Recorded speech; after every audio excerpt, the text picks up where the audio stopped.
Today on episode 189 of the Peak Performance Leadership Podcast, we speak to former CIA officer Marc P13, and he's going to tell you how you can remain clear and keep clarity during the utmost worst circumstances.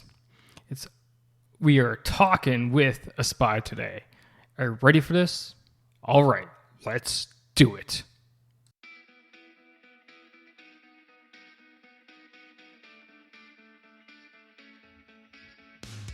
Welcome one, welcome all to the Peak Performance Leadership Podcast, a weekly podcast series dedicated to helping you hit peak performance across the three domains of leadership.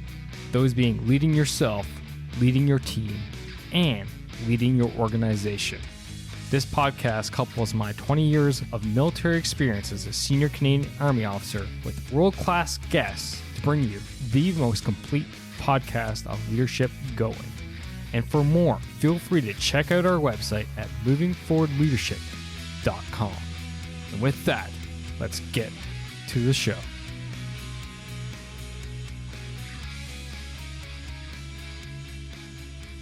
Yes, ladies and gentlemen, welcome to the show. It's so great to have you here today. And wow, we have a doozy for you. We have Marc P13 on the show today, and, it's the first time I get a former spy here at the podcast. I've had all kinds of former military, former special forces, but never a former spy. And don't worry, we don't get into anything classified, so if that's your thing, apologies. But I will tell you, Marc was, I should say, one of the most senior members of the CIA, essentially up to a 4-star general level. So it makes him the most senior duty person on the show to date. And it is fantastic to have him here with us. As I said, he's former senior intelligence officer, 26 years in the service, and did field time as well as obviously headquarters and management time. He's been all over the world, Middle East, Europe, Eurasia, done counterterrorism, served both Iraq and Afghanistan, and he's one of the most decorated field officers ever, including the Distinguished Career Intelligence Medal, which is the Intelligence Medal of Merit and the Intelligence Commendation Medal. He was last overseeing CIA's clandestine operations in Europe and Eurasia, and basically he is now in the leadership space in his new career outside of the agency and talking to people like us. And today we go into all kinds of different topics. We talk about, what drew him to the CIA, why he went into intelligence operations, what he learned from his first mentor, how to face adversity and overcome it, how to get a team reinforced after a major setback, how to remain calm in the face of adversity, and how to form peak performing teams. All great stuff, which we focus on here at the podcast. Marc's a fantastic guy. We have an absolute great conversation. And throughout this intro, there's a little Easter egg hidden for you. So if you figure it out, email me at scott@movingforwardleadership.com or hit me up on a social. And who knows, the first couple people get to me, maybe I got a prize for you. So again, look for the Easter egg in the intro from this episode and let me know what it is. And then who knows, maybe I got a little surprise for you. But yeah, that's pretty much it for today.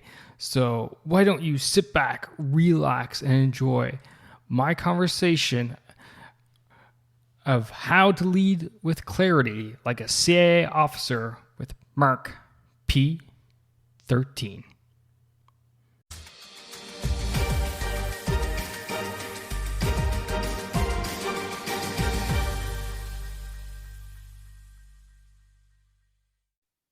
Marc, welcome to the show, sir. So good to have you here. Thanks, Scott. I appreciate being here. I noticed you didn't try to pronounce my last name, but that's okay. I am going to avoid your last name. No It's offense. Polymeropoulos. There you go. Polymeropoulos. There Yeah, you no, go. I probably won't. I'll probably forget that before the end of this episode. Yeah, it's tough.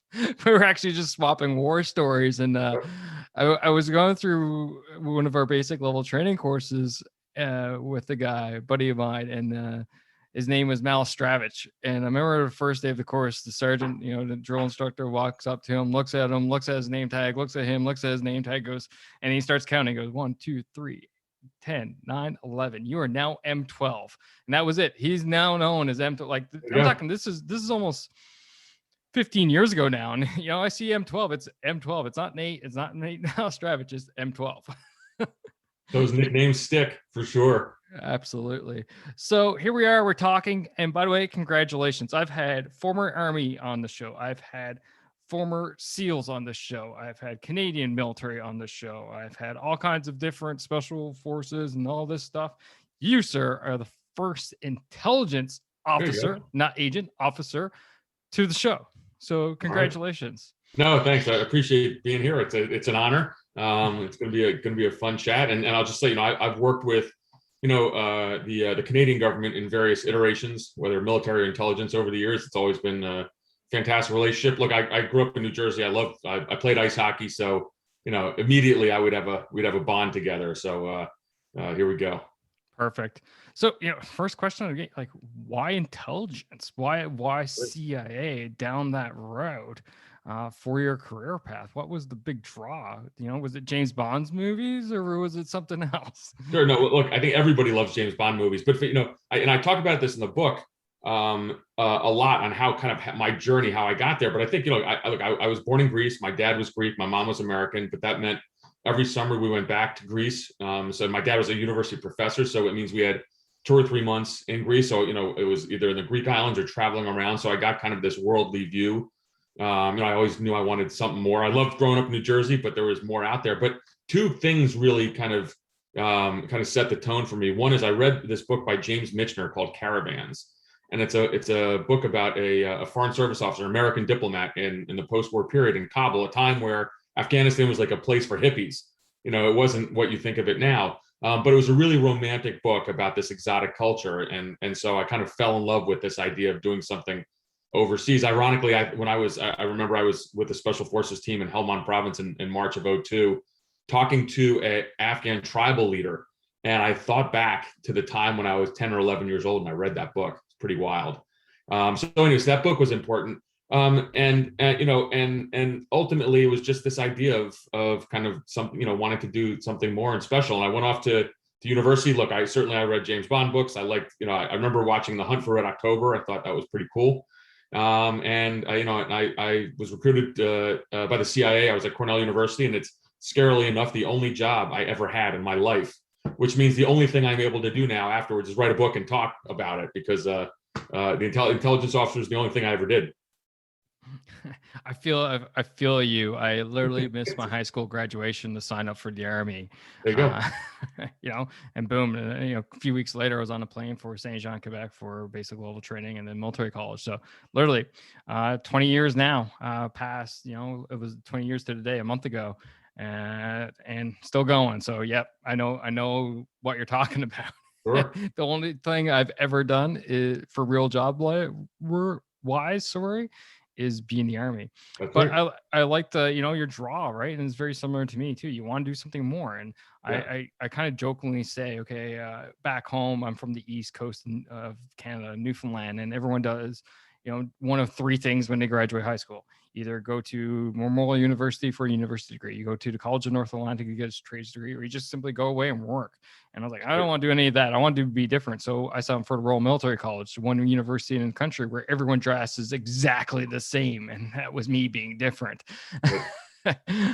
But, that's super interesting. So now, what I recall from your book and just finishing reading it recently, great book, by the way. And for the listeners out there, you can grab a copy. It's in the show notes. So if you go to movingforwardleadership.com/189, you're going to see a link there in the show notes to grab a copy of the book, Clarity in Crisis. One thing I interested, what you didn't start off as like, the super secret spy out of the gate. So, what led you to going towards from more the analytical side into, what people think of when they think CIA? Sure. So I received my undergraduate and my master's degree from Cornell, and master's degree was on kind of the rise of the Islamic movements in Algeria. Interestingly enough, a place where I had visited, years earlier. My dad and I actually drove through the Sahara Desert when I was 10 years old, in a Volkswagen minibus for a month, 2,000 miles. So again, that's my love of the Middle East began then. But look, I thought that this, ultimately I wanted to be an analyst, probably watching Jack Ryan and Tom Clancy books and movies, and reading about it. But it was a path into the organization. And fortunately, when I got into CIA and I was an analyst for several years, I think at that time, after a while, I realized I wanted to be an operations officer. I wanted to be more on the tip of the spear. It's a different job category, simple as that. And so I went to my boss, a guy by the name of John Brennan, who later on became head of the CIA. And I asked him, I said, look, I think I want to switch over to the operations track. It's a big change. I have to go, to a year of, tradecraft training down at one of our, secret bases. Then I have to go off, get, trained in a certain language, wholesale, move from the analytics side. And he said, yeah, no problem. That's fine. And looking back now, and I joke with him later on, I must have been the worst analyst ever, because he just said, sure, go do it. And even I was like, well, wait a second, if someone comes and tells you want to leave, like, push back a little bit, please. But he didn't. But what he did do was he encouraged me to stay at the agency, which was really important. And so I enjoyed my career as an analyst. What it taught me how to do, which is really important as an operations officer, it taught me how to write. It taught me how to think critically, and it was very helpful down the line, because hey, if I'm running some kind of hotshot operation, but I don't go back and write it correctly in a cable, like, it didn't happen. So the ability to write and to think critically and analytically, it's something that's what I learned. So I take those 3 years as a really interesting stepping stone in my career. You spoke very highly, John, especially in the beginning of the book, and as you went through the first handful of chapters there, I could tell there was that special relationship between you and him. What were some of the great leadership, lessons that you learned from him, as from being his subordinate, that you would later take on in your career as you went up through the ranks? And actually, even before that, could you explain to the audience where you finished within the CIA organization, and Sure, put it in context for them? Yeah. So I retired. Look, I always kind of preface this as saying that, I retired very senior in the senior intelligence service. I was an SIS-4, the equivalent in the military as a general officer, as a 4-star general. And that sounds really impressive. But, what I caveat that with is that, I worked with a bunch of heroes, and it doesn't matter the kind of the ultimate rank. Where I left, and truth be told, the most fun I ever had was as a line street case officer when I was much more junior. When I got to be really senior and had thousands of people, under me, it was a lot more budgets and resources and personnel issues. But your question on learning leadership is a good one, because and I stress this all the time now, is that no matter where you are in your career, and you're going to be working for someone. I mean, the vice president is working for the president. Like, you always have a boss.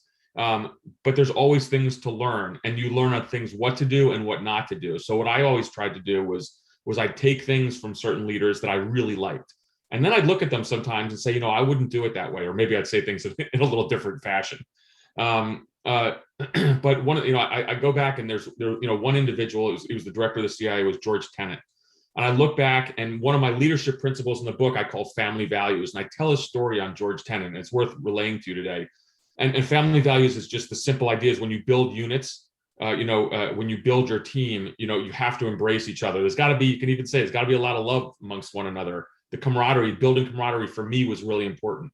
So what George Tenet did for me one day is, I came back from Iraq in 2003. I'd been there for 6 months. I had a bit of a case of PTSD. I wasn't doing great, but I did some really interesting things there, and I received the Distinguished Intelligence Medal, which is the agency's second highest award. It's a big deal.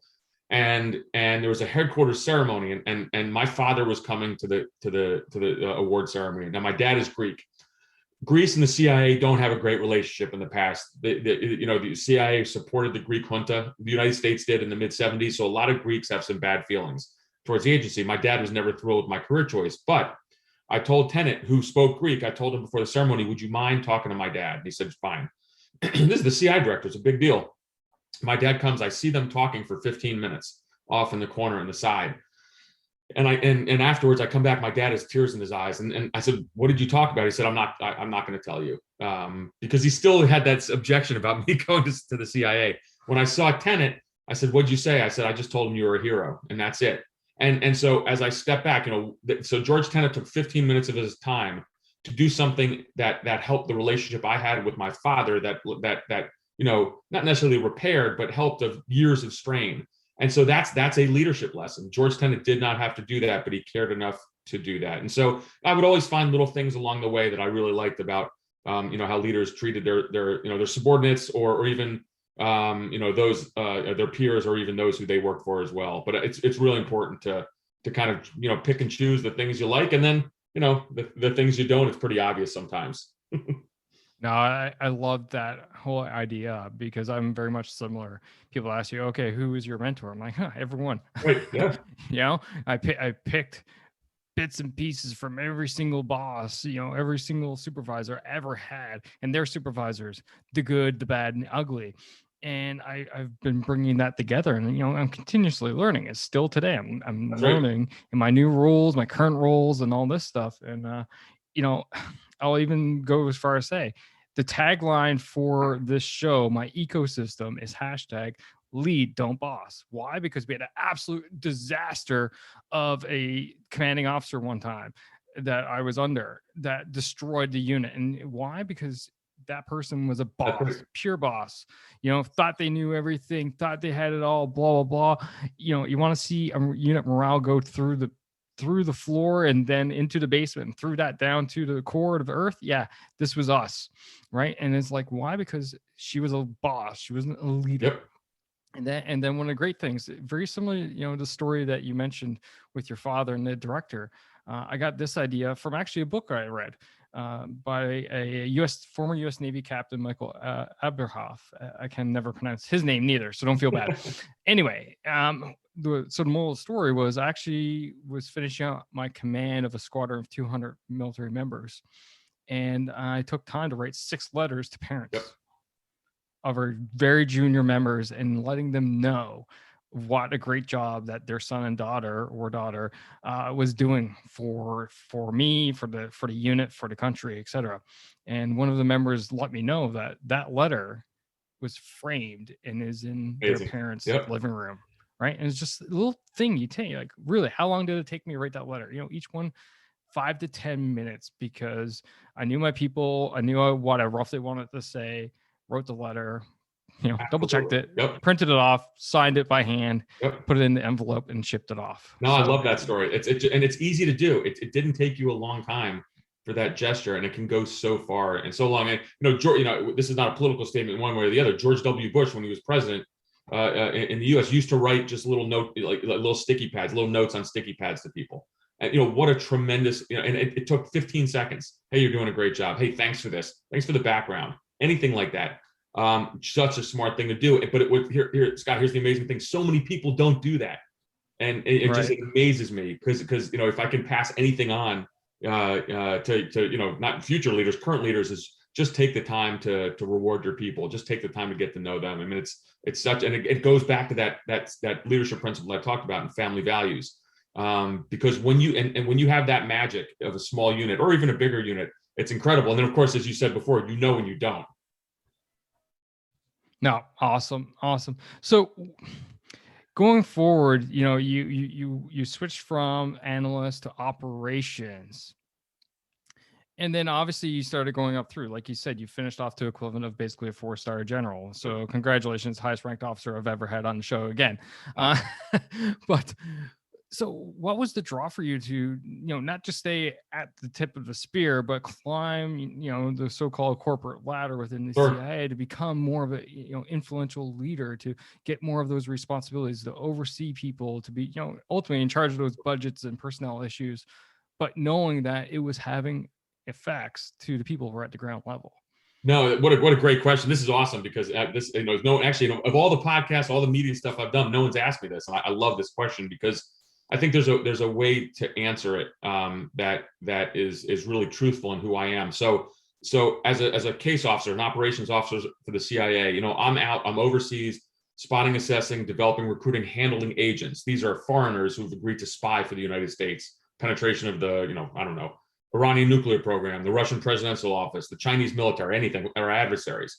And that, as an operations officer, that's when you're at the tip of the spear. But then as you get more senior, then you start getting in charge of something we call a station. So that's an organizational unit. It can be 10 people, it can be 500. And then so you're in charge. And then after that, maybe you get back to headquarters and you're put in charge of a division. So maybe you're overseeing all of Europe or all of the Middle East. And two of the big jobs I had is I was the deputy chief of operations for the Middle East, as well as the acting chief of operations later on for Europe and Eurasia. These are really big jobs. And I don't do any of that fun stuff in the street. But what motivated me as I was rising higher was that I was able to have an effect on younger officers. So I switched my mentality from, okay, I'm at the tip of the spear. I'm co-located with a special operations team, and we're taking down a high value target based on intelligence that I provided from an agent. Pretty fun. Well, now it's, okay, I'm overseeing stations that are doing things like that, but I have an opportunity to mentor the younger generation. And so I would meet with every officer. I mean, it was unbelievable. Every officer who walked in the door, in whatever career track, I would always meet with them. I would keep in touch with every leader of a CIA station or a base, and always see how they're doing. So I switched my mentality from being on the front lines to then being kind of a mentor leader. And that was what motivated me. Because I always tell this to folks. Downstairs in my basement, like everyone else, I have, my room with all the hero worship nonsense. And there's pictures of me with kings and queens and all sorts of stuff and all sorts of battlefields and a whole bunch of fancy intelligence medals. But that doesn't matter. That gathers dust. And I'll tell you, I'll kind of end this little piece. I was doing a book signing the other day, and one of my former officers from Afghanistan, where I was a base chief between 2011 and 2012 in Eastern Afghanistan, he came to the book signing.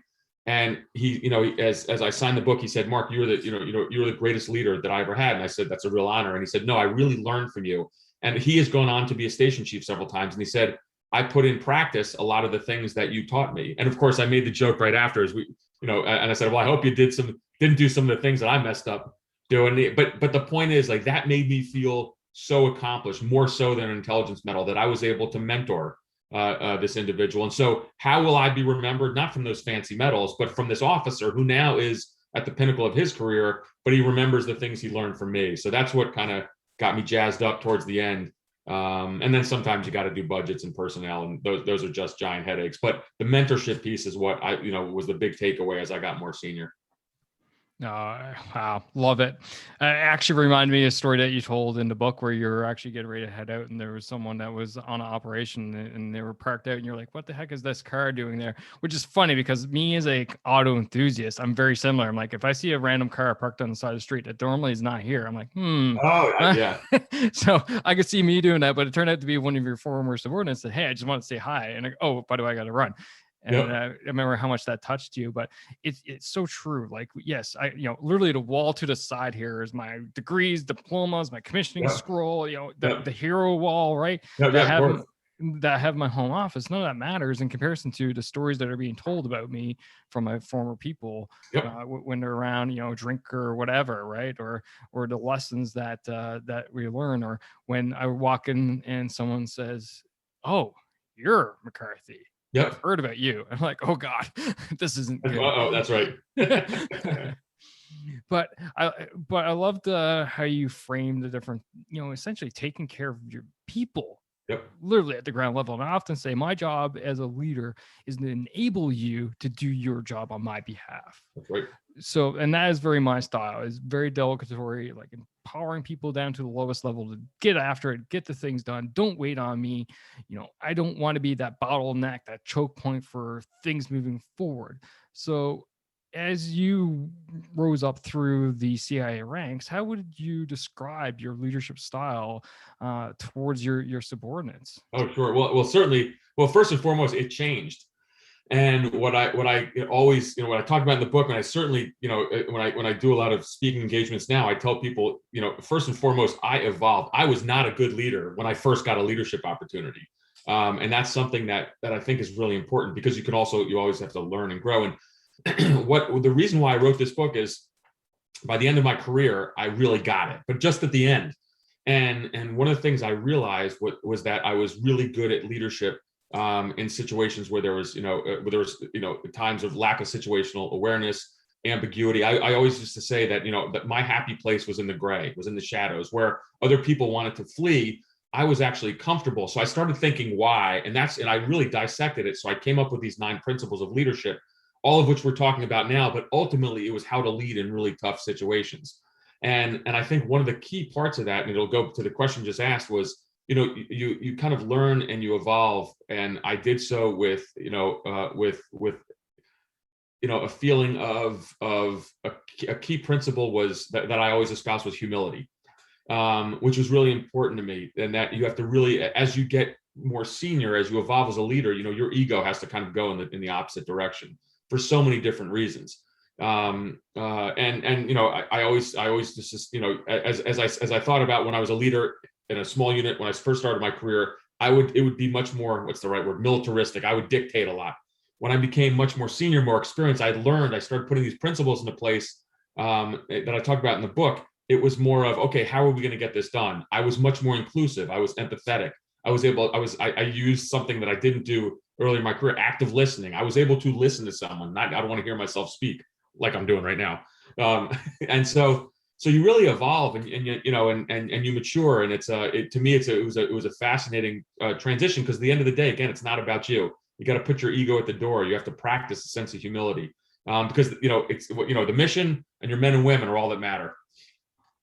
Love it. Absolutely love it. The ego and humility part, I wholeheartedly agree with you. I find the worst leaders out there are the ones who hold the ego, think they know everything, think that they're a know-it-all, and have absolutely no humility. Because the reality is, especially this day and age, things change so rapidly. Right. And I can only imagine, when you're working the field, how quickly things can change. Situations change so rapidly. The world's evolving faster than ever before. Absolutely. My honest assessment is that as leaders, it's no longer about having answers where ego comes from, but rather knowing the questions to ask, because your people are the ones with the answers. Right. They're the ones that are going to be able to bring out the answers and enable you to make decisions. And you're the one that ultimately needs to make the decision, whether that's a budgetary decision, or maybe that's a personnel assignment decision, or any type of decision. It's about that, whether it's a go or no go, call, such as the story that you talked about in your book, where ultimately you thought about it and then you said, yep, you recommended it for the mission to go, and lo and behold, it was a success in the end. And that story and that from the book is really interesting, because that happened in about 2014 or 15. That's when I really, right after that, I was like, I got to write a book on this. Now, I hadn't retired yet. I was several more years. I think I retired 4 years later, but it was because I was so comfortable making that decision. And as I said before, it started dawning on me, why am I able to do this? I'm not anything that great, but all of a sudden I am able to make decisions in times of crisis. Everyone else wants to flee. I'm okay. I'm comfortable. I put together these teams, and that's when I started dissecting it. I'm like, you know what? And I came up with these 9 principles on how to lead, but ultimately it's how to organize a team that is able to operate in that gray. And it's everything from, as we said before, it's mentoring, it's professing that idea of family values. It's also, one of the principles I talk about is one I call win an Oscar. It's, because as a leader, you're on stage all the time. People are going to look to you. And so in that piece in the book where I had to make this key operational decision, everyone's looking at me. I was able to do it easily. And so I asked myself, well, why is that? And so, it's a practical method that builds on each other, of being able to lead in tough situations, just based on the reason why it was so fun writing it is based on my real world career of just evolving as a leader. And I talk about getting kicked in the face a lot. I mean, in CIA, we fail all the time. But it's how you kind of, pull up your bootstraps and get back at it, which is absolutely critical. So this is not a book. My friends who are Navy SEALs always get pissed when I say this. I say, this is not a book where I'm pumping my chest, or thumping my chest that I did all these great things. It's actually, I failed a lot and I learned from it. And then I always got to make the joke that a Navy SEAL gets a book deal during BUDS training.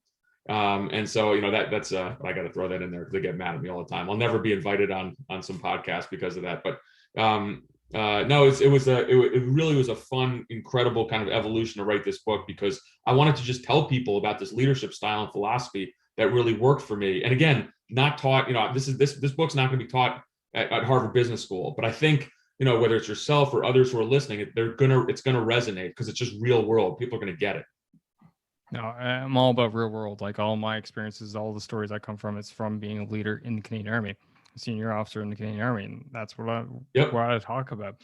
But I love something that you hinted at, the kicks in the face, Yeah. and that's exactly where I wanted to Sure. go. Is like, let's talk about some of those challenges. So, what were some of those defining challenges, failures that you went through, and how did you, one, overcome it, two, pick yourself Sure. back up, but three, the most important part, learn from it to apply lessons going No, forward right. so leaders can So one of live. my principles, I call it's adversity is the PED, the performance enhancing drug to success, and that's one of my key principles because everybody fails, and so you are going to face adversity. Now I can talk about and will and sex some examples from the military and special operations and intelligence world, but think about the sports world. I mean, Michael Jordan got cut from his high school basketball team. I mean, come on. And so do we even have to talk anything after that? Look where he went. So what I always say, and I tell this to my teams, is adversity is the super fuel on how you grow. So you are not going to grow and not be a success as a leader, but also as even that unit if you haven't been kicked in the face sometimes. And so that's what I would like. I would take officers who have failed. I would take units that have failed, and I know that then they've recovered. I would take them any day over a high performing unit that's never experienced adversity because it's going to happen. So you want to see how people recover from that. So I'll give you some examples. So in late 2002, I was on a team that was living up in northern Iraq with the Kurds. This is before the war. This is in Iraq, in Kurdistan, in northern Iraq. And our job was to prepare the battlefield. So for a possible future invasion, we didn't know it was coming, but we had recruited an Iraqi who was coming across from Saddam, the Saddam-controlled Saddam Hussein, Iraqi regime lines, and walking across. he was providing order of battle information, which is just the disposition of Iraqi forces, really important for war planners. And again, forget the statement on whether Iraq was right or wrong. It doesn't matter. I always have to kind of preface this because this was my world, so this is what I did. So ultimately, he's providing this great information. Washington's loving it, Pentagon's loving it, but for me, I'm his handler, so I got to keep him safe. And I made a mistake. There was too much of an appetite, too much of a thirst for this information, so we met him too many times. And ultimately, this was my call, and I didn't kind of ratchet back in the meetings because there's danger involved every time we met him as he crossed over into Kurdistan, and he was caught, and he was tortured, and he was killed. And that has weighed on me. That weighed on me very heavily because while I never got, quote, in trouble for it, he knew the risks he was taking, but it still was my job as his case officer to keep him alive, and I didn't. And so that really stuck with me. So that was a huge kind of piece of adversity where this is someone who entrusted his life to me and I failed. So I fast forward, and I tell the story in the book, fast forward to Afghanistan in 2012, where we were looking for, a high value target. He was a Taliban member who was actually responsible for the deaths of 2 CIA officers a couple years earlier, and also was planning future attack on American and coalition forces. And so really a key target for us. And so kind of meticulously over time and with patience, we recruited some agents who put him on the X, obviously identified him, where ultimately he was taken off the battlefield. But it took a long time to do. There was a lot of pressure from Washington, even internal pressure on me as the base chief. And I resisted that. And because I remembered that previous time where I pushed too hard, never far from my mind, we had the goal of taking a really bad guy off the battlefield. And ultimately we ran an operation that was successful. So, the ending of this is even more kind of powerful and emotional to me because that night we called the widow of one of our CIA officers who was killed. We called her in Fort Bragg in North Carolina and told her that we had avenged her husband's death. And so, it's a personal ending to the story, but there's no way we would have run that successful operation. And I would have had the patience involved and kind of the meticulous planning if I had not really screwed up 9-10 years earlier in Iraq. And so I use that story a lot. It's a graphic story, but it's one where I say again, adversity is the PED to success. Like it's going to be your super fuel. It's gotta that's how you grow. And I always worry when I see units that are really high performing. Sounds crazy as a leader, But if I know that they haven't gone through some tough times, I'm like, what's going to happen when they do? Now you don't want to wish that on anyone, but that experience of having that adversity, I think, is something that is really important. I wholeheartedly agree with you. And I'm going to flip the sports analogy, me being the Canadian Yeah, here. I'm a huge hockey fan. And one of the big tournaments that all Canadian, well, I shouldn't say all, but any hockey fan follows up here in Canada is the World Junior Hockey Tournament, which goes on between Boxing Day and just after New Year's, where it's basically under 19, under 19, I can't remember. Anyway, kids who are gunning for the NHL represent their country, play in a very short tournament. And Canada and US, Russia are always, in the top 3 of that tournament. And every year I want the Canadian team to lose one game in the round robin. I want them to lose one game. Why? Because when they get into the playoff section of that tournament, it's do or die. You lose a game, you're out. And I want them to feel how much it sucks to lose a game in the round robin when the stakes are a little bit lower. So I agree with you, Harla. When units, organizations don't go through a bit of adversity, adversity is what makes people bond together and gel together and come together and form that really cohesive team, because they're looking out for each other's backs and stuff like this. And to talk about your story there, and obviously a lot of listeners are business community. They're like, oh, it doesn't really resonate with you. Well, guess what? Take that and flip it. Let's look at it in the context of business. Maybe that is one of your subordinates that you burnt out on a project once, that suddenly, had to go for mental health, had to leave the company, right? Are you going to make that same mistake? It really is the project that so important that you're going to completely burn someone out to the point where they have to leave, stop working, livelihood could be destroyed. Obviously it's not as bad as losing a life, but in reality, you could destroy that person's life in the same context. So it's just something. Well, sure. And so, there's a really important point here. When I decided to write this book, someone took me aside and said, okay, Mark, we know, your book is going to appeal to kind of the type A alpha males and females. That was my world of intelligence special operations. But he said to me, your book has to also appeal to a librarian. And I really took that to heart. So I tell these stories all the time, but it's also with the idea that when you read the book and you read the principles, it really is applicable. So let's go back to that adversity principle. I mean, it's, so let's say it's a simple sales team. You're selling something, and something goes wrong in a sales pitch, and it really hurts the company. So, it's just the idea of kind of learning from that. Because look, life is hard. This is what I try to teach my kids. Like, it's not always going to be rosy. And so the ability to, pull up your bootstraps after you've been knocked down, like, that is a really important trait to have, because I don't care if it's in business and sports and school, you're going to face some tough times. So it's how you respond is how it's going to define you as a leader, as a person. To me, that's super important. And look, I got to jump in one thing and say something about hockey. You got to let me do this. I apologize. If you want to edit it out, it's okay. So again, I grew up in New Jersey. I played ice hockey, but I was a fanatical New York Rangers fan. So when they won the cup in 1994, it was the greatest moment of my life. I think Marc Messier is the greatest leader who ever lived. And I'll end this little segment with saying that while I have a beautiful wife and wonderful kids, I still tell them the best day of my life is when the New York Rangers won the Stanley Cup. And I get in trouble all the time, but I'm sticking with it. I love it. Especially me being a Montreal Canadiens fan, that we won the cup in 93 the year before. And oh, by the way, Marc Messier is a Canadian. Yes, he is. I've met him. I met him on the Greek islands when the Edmonton Oilers won a cup. Him and all the Oilers went, and I was there one summer, and they were partying on the island of Mykonos, of all places. And so there I was. I went right up to him and met him. But boy, what a leader! I could spend an hour talking about Marc Messier. So awesome. So we're talking about adversity, with a little insert of hockey in there, which is always good. And by the way, that will not be edited out. Good. As a leader of a team, and no doubt in this role of CIA, as a leader within the CIA, you've seen a lot of adversity. Like you said, you've lost friends on the battlefield. I've lost friends on the battlefield, in Canada.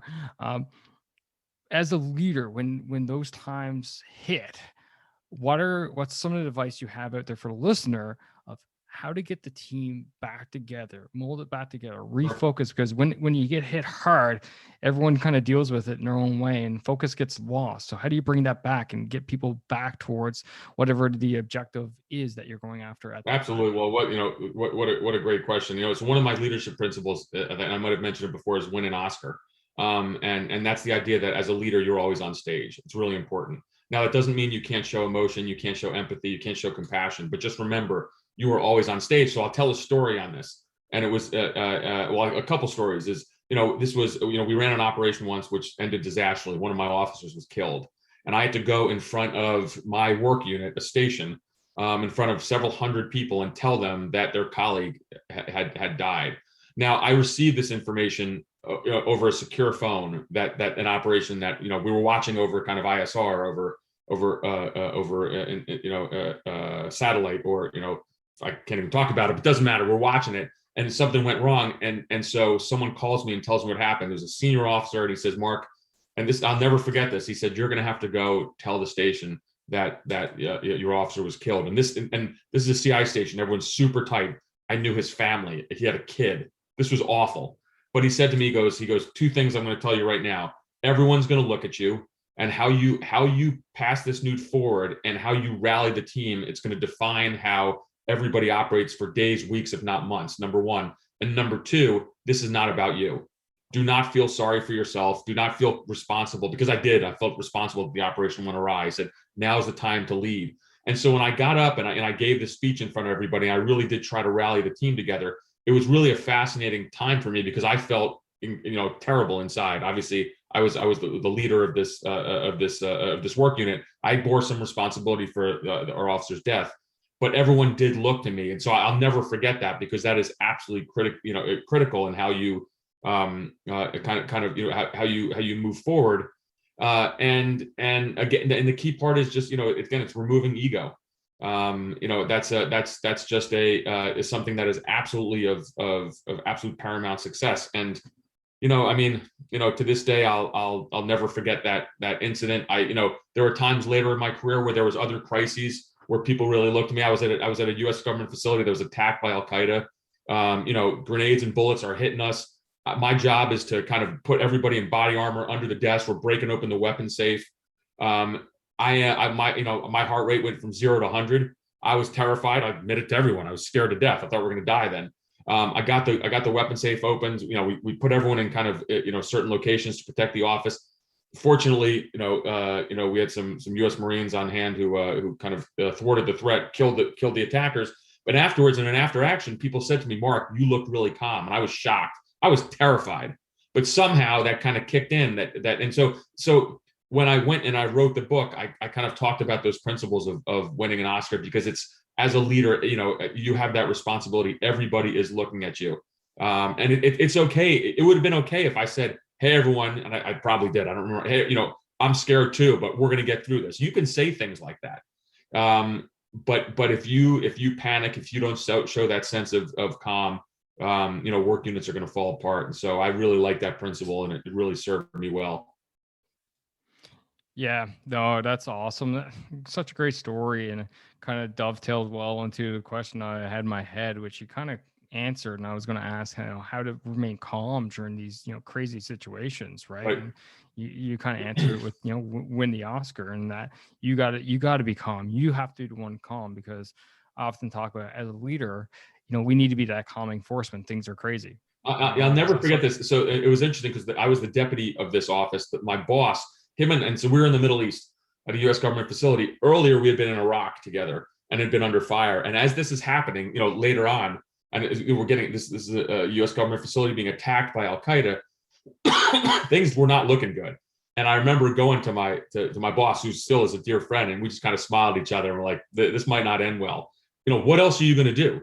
We got a whole bunch of people looking at us." And afterwards, we really talked about it. So one other piece that I was going to add to this is also based on experience. I mean, you get better over the years when you have had experience in dealing with these high, not necessarily high personal threat, but high, with crisis situations. And I always told people, they said, they said, "Mark, you were really good, in XYZ job." And I said, "Well, I was good, but I was also experienced, because I knew I had faced an ambassador who was a pain in the ass. I had faced a liaison service, one of our local partners who was, not doing things correctly. We had personnel issues. We had the death of an officer. We had death of agents we were running. So all of a sudden you have all these experiences. So when it happens again, it's not to say that you're not nervous, not to say your blood, that your heart rate doesn't go up. But it was just over time you kind of get all these experiences. And this is one of the things I would tell people all the time. Every CIA officer, when they graduate from our training class and they become a case officer, they want to be a station chief. They want to run things. They want to be the boss. And I would always just say your career is a marathon. Just have some patience. Gain all these experiences slowly over time, because when the shit hits the fan, excuse me if I could say that here, ultimately you're going to want to rely on all those things that kind of were foundational as how you progressed as an individual and as a leader. And I was really good at the end of my career, not necessarily so in the beginning. But all these times that I talk about where I performed well, where I won an Oscar, a lot of it also had to do with having the experience of been in some tough situations before. Awesome advice. Love it. Now, obviously you've been station chief, you've been all the way up through, basically almost to the top within the organization. So you've definitely led a lot of teams. How do you go about, forming and enabling these teams to hit peak performance? Because here at the podcast, that's why we often focus on three domains. Actually, I focus on three domains. One is leading yourself, i.e. how you become the best leader possible. Right. Second one, leading your team, i.e. taking care of those individuals. Yep. And then the final part is leading your organization, i.e. the institution. And, that's all about the budgets and right. the personnel issues and all that stuff, but it's still leading the institution. So, we want to hit peak performance across those three domains. So for you, what did you find was the best way to do it when we're talking about teams and building teams and getting them to peak performance? So I think there's two things we could talk about. One is developing your people. One of my principles is that it's actually called be a people developer. So that mentorship aspect is absolutely critical, and we alluded to it before. It's not about you. It's how you. What's the famous Montreal Canadiens thing? Passing the torch. See, I remember that. Good call. I think it's in the locker room, right? Yep. And so, but passing the torch was huge for me. So that's what matters. So it's developing your people, and you do it in so many different ways. So that to me is absolutely critical. And I think the other part is also knowing your people and identifying critical parts of it. And one of my principles, I call it the glue guy or the glue gal. And that's as a leader. And again, this applies to any business unit, but for me, it was in the world of kind of intelligence and special operations. So you have your superstars. Everyone's got them, but the glue guy, the glue gal principle is identifying and cultivating indispensable members of your team who perhaps are not your all-stars, who perhaps are behind the scenes. Maybe they're your support personnel. Everybody has those. What is it in a company? It could be the IT folks. They're not going to get all the glory all the time. Guess what? Nothing's happening without your computers running. In my world, a lot of times it was the support and the finance personnel, logistics personnel. I mean, you were in the military. What is it? The old adage. I mean, logistics is everything. And but when I would develop these business units, and I learned this late. So for example, we'd have a morning meeting. So early on in my career, I'd gather just the case officers or maybe the targeters. All right, what are we doing today? Later on in my career, guess who would be at that meeting? The finance people and the support people. Because not only are they critical, indispensable members, they're the glue guys, the glue gals, they actually might have some really good ideas too. And so I think it was the two things. It was developing your people and identifying the indispensable members of your team behind the scenes. Those were principles that really helped me as I moved up and moved forward. And mostly, and again, it's the premise of the book, Clarity in Crisis, doing those things, doing exactly that, developing your people, identifying the critical members, perhaps unheralded. When the times are tough, you rely on all of that. And so when you do have that lack of situational awareness, when you have to make those critical decisions and there's huge ambiguity, you do this with no fear because you have done these things I just talked about. And that, for me, people are everything. What I'm hearing there is one, valuing what every individual person or sub team brings to the table. Yep. to showing them that they're just as important as Yep. the other ones, right? And we see this, and it's funny you mentioned logistics, because guess what trade I am? I'm actually a logistics officer. There you go. So, Yep. I can speak from experience when we've been cut out, and it's like, wait now, that plan's not supportable for Oh, us. right. And then suddenly you go like, well, why wasn't I at the meeting? Why wasn't I brought into the planning cycle for this? Like, what am I, second shelf, second tier? So But you're that's not. But no, you're definitely not. And senior officers and good ones will know. Maybe you're the first person they should go to. right? Maybe you have your door kickers. We got that.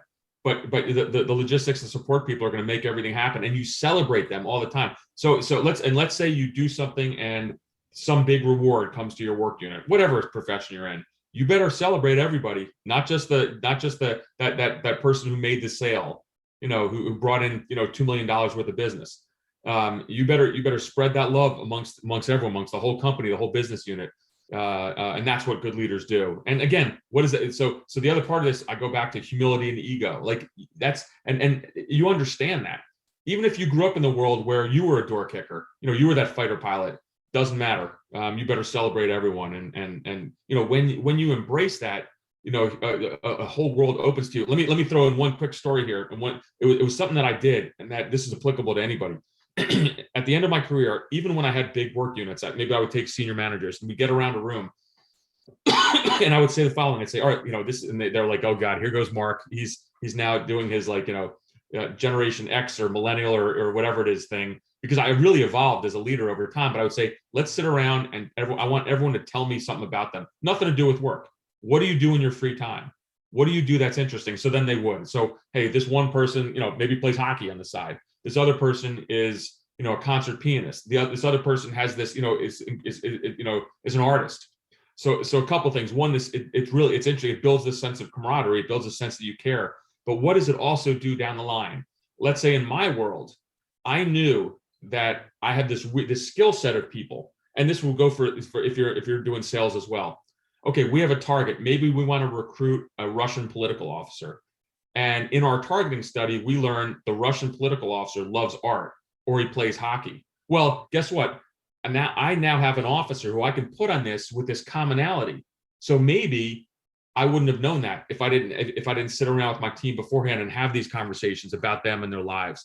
But now I can say, okay, this case officer, let's put you against this Russian target, because guess what? He plays hockey, you play hockey. You're going to meet him at a hockey rink. Same thing if it was in sales. Who is going to try to sell the XYZ product to this client? Well, if I know what this client is all about, we're going to know this client's likes and dislikes. If you know the members of your team, what they're all about, magic can happen. And so, I love telling that story, because again, it's all about the people all the time. And it's not just me being touchy feely and wanting to be good to everyone, which I do. It's also, it can help the productivity of the unit at the end of the day. It's awesome. Great points, sir. And actually, I'm gonna even fortify with my own story. Oh, please, yeah. When I was commanding that squadron, so there was a major exercise that was coming to our base here in Kingston, and we were to support it. And I was like, fine. So we had a brigade headquarters staff come and operate out of the base. And near the end of the exercise, brigade commander brought me in, and we have the coin tradition up here now too, where the brigade commander gave me a coin. Which I accepted, of course. And then what I ended up doing was had my material technicians, guys who make all kinds of and fix things like you can only imagine, build a plaque, put the coin in the plaque, and I presented it to my sergeant major. And I said, this coin was not for me. This is for the squadron. You guys and ladies were the ones there interacting with the brigade and brigade staff on a daily basis, helping sure to make their needs were met, et cetera, et cetera. Only thing I told them was to leave me alone and for them to actually do their job, because they were expecting a little bit too much from us. I was like, no, that's not our role. You guys come do your job. And that's the only thing I actually did with this X. And so I presented to the squadron major, and it's still within the unit lines, because I go to all these different offices and you see coin racks and people have like 50, 20 coins. I'm like, okay, so how many of those did you actually personally earn? Right? Like, how many of those was it because you individually, or how many of those was because you were leading a team that actually earned that coin? Yeah. And too many people I find hold on to them as their own personal mementos. I don't have any. I do have a couple. I have coins from my tour in Afghanistan, and I have a coin for helping another organization in my spare time. So For sure. Yeah. That's it. I hear you. Marc, my friend, this has been a fantastic conversation, which we could literally probably go all day and night on. Loving it. But unfortunately, all good things do come to an end. So we're going to wrap this up. Before we wrap up, I got a couple last questions for you. And the first one being a question I ask all the guests here at the Peak Performance Leadership Podcast. And then that is, according to you, Marc, what makes a great leader? And I'll say it once, and I said it before, it's humility. It's you have to understand that you're gonna go through some tough times. You're gonna have some adversity. You got to learn how to fail. You got to learn from it. There's a lot of great young leaders who have not experienced failure, and then when they do, they get crushed. And so you better be humble. In my world of intelligence, special operations, this was something that's absolutely critical. So I think the biggest trait, the biggest characteristic of a great leader, at least in my world, but it's certainly applicable elsewhere, is humility. Love it. Absolutely love it. And fully expected something along those lines. Following question show is, how can people find you? How can they follow you, be part of your journey? Shameless plug. It's all about you right now, sir. Oh, love it. Okay. So on Twitter, I'm at M Polymer. If you follow me on Twitter, you'll get a whole dose of intel, special operations, baseball, sports, leadership, dive bars, food. When my publisher's HarperCollins, and they're like, "Oh my God, can you please stop tweeting about all these crazy things?" And I said, "Nope, because that's who I am. I'm authentic." So you can follow me on Twitter. The book is Clarity in Crisis: Leadership Lessons from the CIA. It's published by HarperCollins. You can get it on Amazon. Thank you again for kind of posting on your site as well. I'm having a blast doing this. And the last piece is I write a weekly column on intelligence in the Washington Examiner. Which is a paper in Washington, D.C. And I'm also quoted a lot in the media as well. New York Times, Washington Post, MSNBC, CNN, Fox. I go on every show. I have my own political views, which are actually very centrist, but again, I like talking about intelligence. I like talking about my old world to the American people, to Canadian people, to the world, just because I think there's a lot of misnomers about the intelligence business. So I like to explain what we do and what we did and what we can do in the future. And the final point too is, especially on Twitter, DM me. I respond to people. I have, I think I have almost 20,000 followers on Twitter now, but I respond all the time to direct messages. I love mentoring college kids who are interested in the intelligence business. So I spend a lot of time doing that as well. But you'll be surprised if you send me a message, I might answer. Awesome. And for you, the listeners, easy as always, go to movingforwardleadership.com/189. Marc, my friend, been an honor, sir. Been a pleasure. It's been a slice. Awesome. Thanks so much.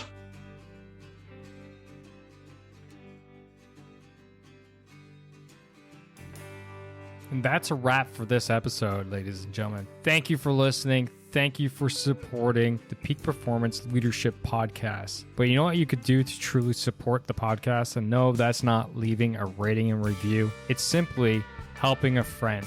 And that is helping a friend by sharing this episode with them if you think this would resonate with them and help them elevate their performance level, whether that's within themselves, their teams, or their organization. So do that. Help me, help a friend, win-win all around. And hey, you look like a great friend at the same time. So just hit that little share button on your app, and then feel free to fire this episode to anyone that you feel would benefit from it. Finally, there's always more. There's always more lessons around being the highest performing leader that you can possibly be, whether that's for yourself, your team, or your organization. So why don't you subscribe? Subscribe to the show via movingforwardleadership.com/subscribe. And until next time, lead, don't boss. And thanks for coming out. Take care now.